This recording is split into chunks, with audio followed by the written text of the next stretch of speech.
और यहाँ से 3000 बर्निंग फ्लेम काफी ज्यादा तेजी से भाग जाती है, जिसकी वजह से ये सभी जाकर 3000 बर्निंग फ्लेम को पकड़ने की कोशिश करते हैं। और यहाँ पर ये सभी जैसे उसके पास पहुंचने की कोशिश करते हैं, वैसे 3000 बर्निंग फ्लेम इनमें से एक एल्डर को अपनी पूरी पावर का यूज करते हुए उस जान से मार देती है। और यहाँ पर 3000 बर्निंग फ्लेम काफी ज्यादा कमजोर हो जाती है, जिसकी वजह से ये सभी मौके का फायदा उठाते हुए उसके ऊपर लगातार ही अटैक करने लगते हैं। और यहाँ पर 3000 बर्निंग फ्लेम को कमजोर पड़ता हुआ देख शावन कहता है हमें भी इसमें कुछ करना चाहिए, क्या आप मूगो और उसके एक साथी को थोड़ी देर रोकने की कोशिश करेंगे, तब तक मैं और मेरा पपेट बाकी के लोगों को संभाल लेंगे। और ये बात सुनते ही वो दोनों ही पूरी तरह से एग्री हो जाते हैं। और यहाँ पर ये तीनों इतनी ज्यादा तेजी से जा रहे होते हैं, जबकि इनकी नजर यहाँ पर गुमो पर भी पड़ जाती है। और वो कहता है कि मैं इन्हें इतनी तेजी से जाने नहीं दे सकता। और वो तुरंत ही शावन की तरफ एक एनर्जी अटैक चल देता है। और यहाँ पर मास्टर क्यूलिंग तुरंत ही शावन के सामने आते हुए उस अटैक को रोक लेते हैं और दो एल्डर्स का मुकाबला करने लगते हैं। और बचा एक एल्डर वो शावन और उसके डिमोनिक पपेट के ऊपर अटैक कर रहा था। और यहाँ पर शावन काफी ज्यादा होशियारी दिखाते हुए तुरंत ही अपने पपेट को उस एल्डर के साथ फाइट करने के लिए भेज देता है। और यहाँ पर शावन 3000 बर्निंग फ्लेम के पास आ जाता है, जहाँ पर उसकी बॉडी पर लगे हुए सारे के सारे जख्म पूरी तरह से हील हो जाते हैं। और ये सब देखकर शावन तुरंत ही उसके सामने आते हुए अपनी हैवी रूलर स्वॉर्ड को बाहर निकाल लेता है। और वो तुरंत ही उसके ऊपर एक स्लैश अटैक लगा देता है और उससे कहता है कि अब मैं यहाँ पर तुमसे लड़ना चाहता हूँ और तुम्हें हासिल करना चाहता हूँ। और यहाँ पर शावन और 3000 बर्निंग फ्लेम के बीच में फिर से एक बार फाइट शुरू हो जाती है, जहाँ पर शावन को तो एक बार 3000 बर्निंग फ्लेम खाने ही वाली होती है, जिसकी वजह से यहाँ पर शावन अपनी हैवी रूलर स्वॉर्ड का इस्तेमाल करके खुद को बाल बाल बचाता है और अपनी ग्लेस लोटस फ्लेम का इस्तेमाल करते हुए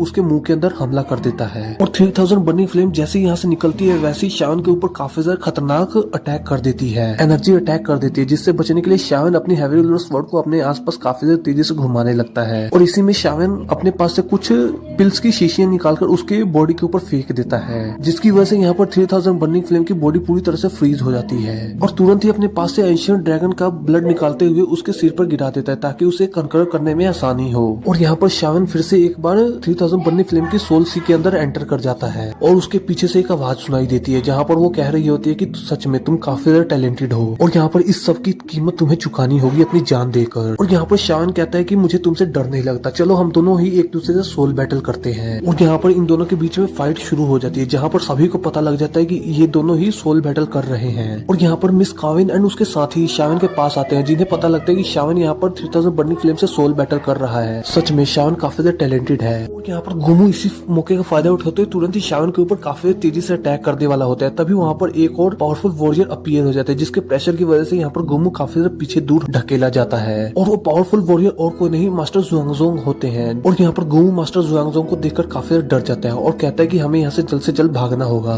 क्योंकि हम सभी मिलकर भी इसे अकेले नहीं रोक सकते। और इतना कहते ही वो तुरंत ही अपने पास से एक और जेड स्टोन तोड़ देता है, जिसकी वजह से उसके पीछे एक पोर्टल ओपन हो जाता है और वो तुरंत ही वहाँ से भागने लगते हैं, जिस पर मास्टर जुआंगजोंग काफी ज्यादा गुस्सा होते हैं और तुरंत पावरफुल अटैक उन सभी के पीछे उसी पोर्टल में भेज देते हैं। और इस पाम अटैक की वजह से उन दोनों एल्डर्स की मौत हो जाती है वहीं पर। और यहाँ पर गोमू काफी ज्यादा इंजर्ड हो जाता है और वो काफी ज्यादा गुस्सा होता है मास्टर जुआंगजोंग जी पे। और ये सब जैसे ही खत्म है, तभी उनकी नजर यहाँ पर शावन के ऊपर पड़ती है, जहाँ पर देखते हैं कि शावन यहाँ पर 3000 बर्निंग फ्लेम से सोल बैटल लड़ रहा है। और वो सोचते हैं कि क्या ये लड़का सच में इतना पावरफुल है कि आखिरकार इसे कनकर कर सकता है। और यहाँ पर शावन का सीन दिखाया है, जहाँ पर वो अभी भी अंदर 3000 बर्निंग फ्लेम से सोल फाइट लड़ रहा होता है, जहाँ पर 3000 बर्निंग फ्लेम का कोई भी अटैक शावन के ऊपर काम नहीं कर रहा था। और यहाँ पर 3000 बर्निंग फ्लेम शावन से कहते हैं कि सच में तुम काफी टैलेंटेड हो, मैंने नहीं सोचा था कि तुम इतनी ज्यादा देर तक यहाँ पर टिक पाओगे। और इस फ्लेम का यूज करते हुए उसके ऊपर एक पावरफुल अटैक कर देता है। और इस अटैक की वजह से यहाँ पर 3000 बर्निंग फ्लेम काफी ज्यादा गुस्सा हो जाती है और तुरंत ही अपनी पावर का यूज करते हुए वहाँ पर काफी ज्यादा बड़ा बाउंडर क्रिएट कर लेती है। और यहाँ पर ये पावरफुल अटैक इतना ज्यादा खतरनाक होता है कि मास्टर जुआंगजोंग भी इसे हैंडल नहीं कर पा रहे होते। और वो तुरंत ही अपने मास्टर क्यूलिंग से इन सभी को ले जाने का कहते हैं, जिस पर मास्टर क्यूलिंग इन सभी को लेकर चले जाते हैं। और यहाँ पर मास्टर जुआंगजोंग फिर से एक बार शावन को बचाने के लिए उसकी तरफ बढ़ने लगते हैं। और वो जैसे ही थोड़ा सा आगे बढ़ते हैं, वैसे ही शावन का अर्थ डिमन पपेट तुरंत ही उनके ऊपर आकर एक पावरफुल अटैक कर देता है। और वो ये बात अच्छी तरह समझ जाते हैं कि ये डिमोनिक सोल पपेट यहाँ पर इन्हें एनिमी समझ रहा है। यदि शावन के ऊपर कोई भी खतरा आता है तो ये तुरंत ही उसको मिटा देगा। और इसके बाद मास्टर जुआंगजोंग अपने आसपास देखते हैं, जहाँ पर स्टार टेरिटरी पूरी तरह से स्टेबल नहीं हो पा रही होती। और वो तुरंत ही बाहर आकर अपने दोनों साथियों से कहते हैं कि हमसे जितना हो सके हम उतनी देर इसे स्टेबल करके रखेंगे। और एक बार फिर से ये सभी यहाँ पर इसे स्टेबल करने की कोशिश करने लगते हैं। और यहाँ पर मास्टर जुआंगजोंग जी इन सभी को अंदर की सारी सिचुएशन बता देते हैं, जिस पर मिस जुआन जी काफी ज्यादा हैरान होती है। और इसी के साथ हमारा ये एपिसोड यहीं पे खत्म हो जाता है।